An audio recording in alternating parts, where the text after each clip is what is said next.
Hey, Blessy, and all the crew on the 21-day Kickstart. Blessy, thank you for asking this question. It actually is a really good question. It's one that we hear a lot about, that calories in versus calories out should cause weight loss. The thing is that shifting body fat is not just a maths equation, it's a biology equation. We need to understand how our bodies actually work. So even if you are eating less, if the conditions aren't right for your body to release the fat from the fat cells, it's not going to, and it's going to make weight loss a lot harder. So, if we have a look at what's actually happening in our bodies, firstly, we need to understand the role of insulin. So, insulin is our fat storing hormone. And if it's constantly elevated, either from snacking frequently, like grazing throughout the day, or eating high carb, refined carbohydrates, or high sugary foods, then it's going to keep our insulin levels up high throughout the day, and it's going to lock that fat storage in our cells, not allowing us to utilize the fat in our stores. That's what we're wanting to do, and that's ultimately what your question is.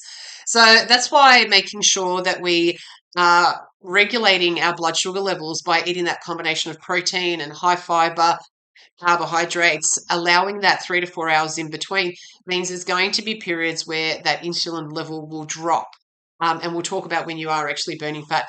The other thing is that stress and lack of sleep and can throw off your ability to burn fat. And that's the reason being is if we're tired, if we're stressed, if we're overwhelmed, or if we're skipping meals, your stress hormone, your cortisol, goes up, and in that state, your body doesn't feel safe to burn fat. In fact, what it does want is it wants a quick sugar hit, because your body is in that flight or fight or freeze response where it thinks in any minute it's going to have to either run or protect itself. So, therefore, it will crave sugar so that you've got the energy for when you do have to have that fight or you're going to have to run. And also, the thing is that in that state as well, it won't allow body fat to be released, simply because it thinks it needs to store that body fat in the case of emergency with the threat that it is experiencing because of the high cortisol levels. So these are all the things that we need to think about. And you can't actually, the other thing is too, is that you can't actually measure how many calories you're burning accurately. So you don't actually know how much you're burning to then also know how many calories there are in food to actually calculate a deficit to begin with. So I think we need to just get away from that calories in, calories out, or even thinking about calorie counting way of being, and start to understand our physiology a little bit better. So I guess the next question is that how do you actually know that you're burning fat? So that was part of the question. How do you actually know? And the thing is that fat burning happens when you're not constantly eating. So that's one thing that you need to do. You need to make sure that there's gaps in between those meals. And so what happens is that after that 3 to 4 hours, remember I was saying to you always to combine your protein source with your fruit and veg or carbohydrate, whole grains, so that what happens is, though, that the quantity needs to be small enough that those nutrients and that energy and that glucose gets used up. And then you are in this, firstly, it'll stabilize your blood sugar levels. Also, secondly, you're not grazing, continually spiking your insulin. But what else will happen is that by the time you get to the end of that 3 to 4 hours when you're due for that next meal, you will feel a slight hunger. It's a gentle, natural hunger before your next meal.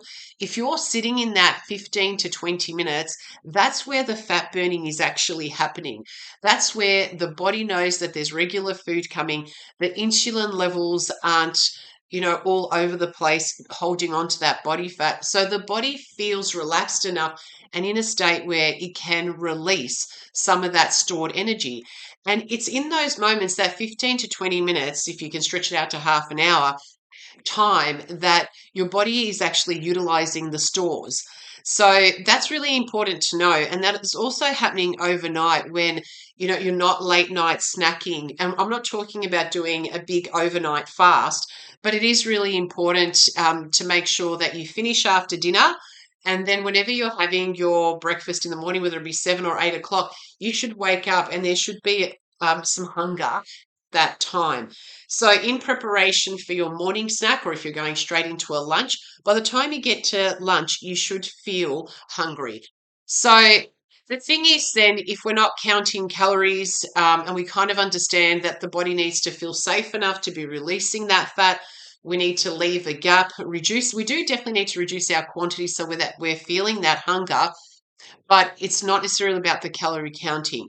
So what we need to do instead is think about having that combination of the protein and our veg or our fruit and our carb and our healthy fats, having that good combination that is going to allow us to feel fuller for longer and which basically means it's regulating those insulin levels so that the body will more likely burn our fat stores. The second thing is to stop grazing and snacking on things in between, but instead have your distinct meals. And if you want to go to breakfast, lunch, afternoon snack, which is what I'd recommend, so you eat a smaller dinner and dinner, then that's it. There shouldn't be anything in between. Now, I do understand, Blessing, in your situation with your shift work, that does get a little bit challenging because you are probably eating at irregular days, but you can still think about that time frequency. It might be upside down, but you can still think of it in that way. The other thing is to make sure that we're reducing our stress levels through nutritional stress. We don't want to put toxins and highly processed food because that does lead to stress. We want to make sure that we're well hydrated because if we're not well hydrated, that feels stressful to the body and the body will increase the cortisol and have that response again. We want to make sure that we're sleeping enough so that we can balance out those hormones that are going to experience hunger and fullness.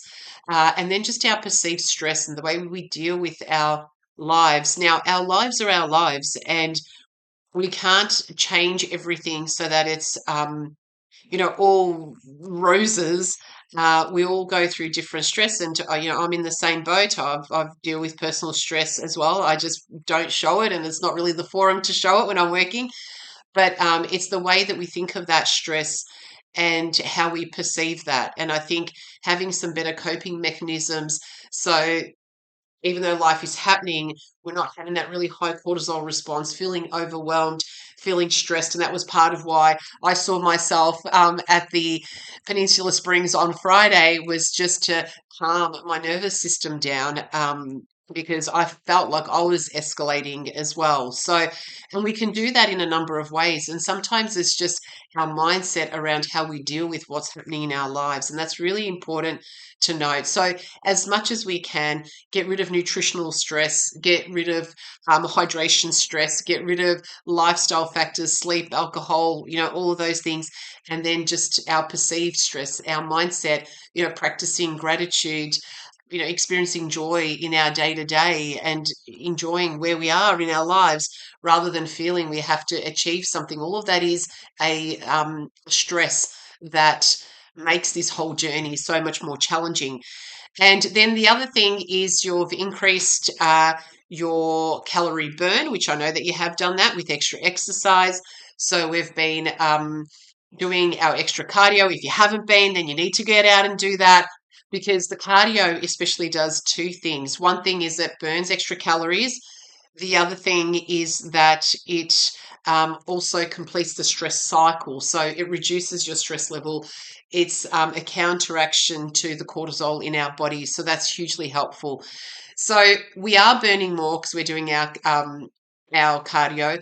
We are burning more again through our strength training and also building on our muscle mass through the extra protein that we're consuming. So, what we want to do to answer your question, Bless, is not calories in, calories out. It's more about understanding that we want to create a body that burns more calories and is more capable of releasing fat stores because it feels safe. So the two aspects of that is creating a high fat burning body basically means more muscle mass, well hydrated, well slept, and then allowing and creating a body that more readily releases body fat. And that occurs through feeling safer, not as distressed, and removing some of those stresses. And I will tell you that overtraining can be one of those stresses, as well as can be eating too smaller quantities. Because when you do eat quantities that are too small, the body does dive into a form of survival stress, and it will hold on to body fat. It will increase your cravings for sugar as well, because it wants that quick fix because it thinks it's not going to get what it needs. So there's many other factors of it, but I guess to answer your question, the things that you are doing to burn that fat are you are adding the extra cardio, so you're burning the calories. You're also, as a result of that cardio and the endorphin response that comes with it, you're calming down the nervous system, which is going to make your body more likely to release the fat. We're also increasing our protein and our vegetable, our fiber intake, reducing the high carb, high sugar foods, but not completely eliminating carbohydrate. So they're the things that you can focus on and do, and the body fat stores, if you are consistent for long enough period of time to see the results, will happen.